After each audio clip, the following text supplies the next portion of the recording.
Minority ಕೆಲವು ಮುಖಂಡರುಗಳು ದೊಡ್ಡ ಸಭೆ ಮಾಡಿ ನಾವು ಸುಪ್ರೀಂ ಕೋರ್ಟ್ನ ಮುಂದೆ ಹೋಗಿ ನಾವು ಭಿಕ್ಷೆ ಬೇಡೋದಿಲ್ಲ, ನಾವು ನಿಮಗೆ ಪಾರ್ಲಿಮೆಂಟ್ ಇದ್ರೆ ನಮಗೆ ರಸ್ತೆಗಳಿವೆ, ರಸ್ತೆಗಳನ್ನೆಲ್ಲ ನಾವು ನೋಡ್ಕೊಳ್ತೀವಿ ಅಂತೇಳಿ ಥ್ರೆಟ್ ಮಾಡಿರ್ತಕ್ಕಂಥದ್ದು ಇದೆ. ಇದಕ್ಕೆ ಯಾವ ಕ್ರಮ ಈ ಸರ್ಕಾರ ಜರುಗಿಸಿದೆ? ಗರಿಯಾನ್ದವರ ಬಗ್ಗೆ ಏನು FIR ಆಯ್ತಾ? ಮತ್ತೆ ಇನ್ನೇನು ಹೇಳ್ತಾರೆ? ಆದ್ರೆ ವಕಫ್ ಬೋರ್ಡ್ನ ವಿಚಾರದಲ್ಲಿ ಇವತ್ತು ರೈತರಿಗೆ ಆಗಿರ್ತಕ್ಕಂಥ ಅನ್ಯಾಯದ ಆಕ್ರೋಶದಲ್ಲಿ ಸ್ವಾಮೀಜಿಗಳು ಆವತ್ತು ಒಂದು ಮಾತನಾಡಿದ್ದಾರೆ. ಅದಕ್ಕೆ ಅವರು ಪಶ್ಚಾತ್ತಾಪವನ್ನು ವ್ಯಕ್ತಪಡಿಸಿದ್ದಾರೆ.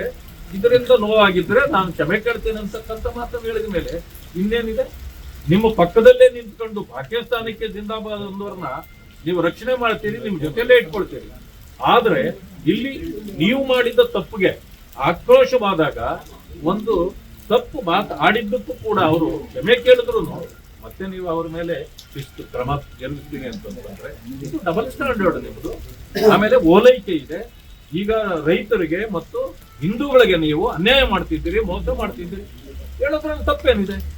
ಆದ್ರಿಂದಾಗಿ ಭಾರತೀಯ ಜನತಾ ಪಕ್ಷ ಇದಕ್ಕೆ ಯಾವುದೇ ಕಾರಣಕ್ಕೆ ನಿಮಗೆ ಸೋಪ್ ಹಾಕೋದಿಲ್ಲ. ನಾವು ಸ್ವಾಮೀಜಿಗಳ ಪರವಾಗಿ ನಿಲ್ತೇವೆ.